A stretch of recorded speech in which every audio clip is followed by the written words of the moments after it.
Ukoliko želite da upoznate lik i delo maršala Josipa Broza Tita i dalje misterioznog doživotnog jugoslovenskog predsjednika ili osjetite atmosferu važnog perioda istorije i kulture čitave bivše Jugoslavije, pođite put Dedinja i Senjaka, najluksuznijih četvrti Beograda.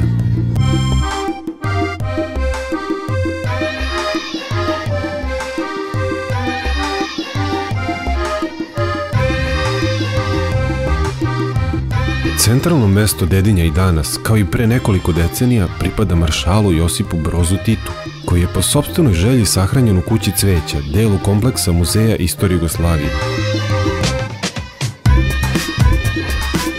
Muzej istorije Jugoslavije čuva 23 vredne zbirke, među kojima i poklone koje je Tito dobijao kao jedan od najcenjenijih državnika svog vremena.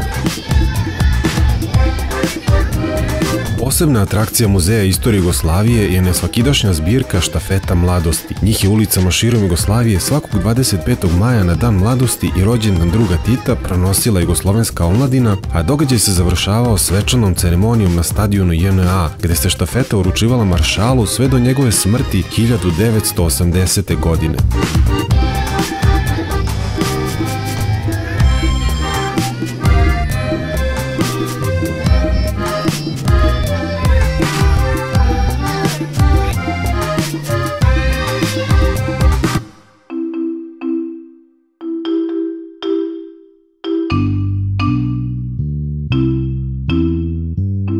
Ako biste svoje vreme radije potrošili na umetnost, a usput prošetali i posmatrali vila i zelenilo luksuznog dela Beograda, u ulici Teodora Drajzera broj 2 nalazi se galerija Legat Milice Zorić i Rodoljuba Čolakovića, bivšeg jugoslovenskog funkcionera, a nije daleko ni Legat Petra Lubarde u Ilinčićevoj ulici broj 2.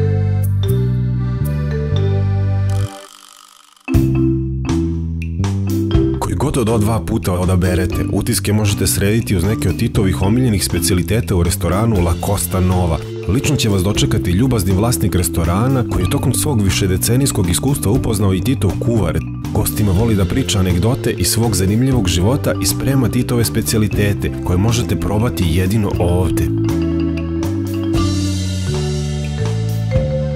Kada se već nalazite u ovom delu Beograda, ne propustite da obiđete Muzej afričke umetnosti u Andre Nikolića broj 14.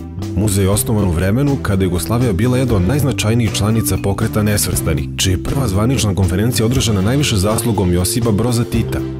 U muzeju se uvek može pogledati stalna postavka vrednih predmeta iz istorije i kulture naroda Afrike, ali i njihovih savremenih izraza.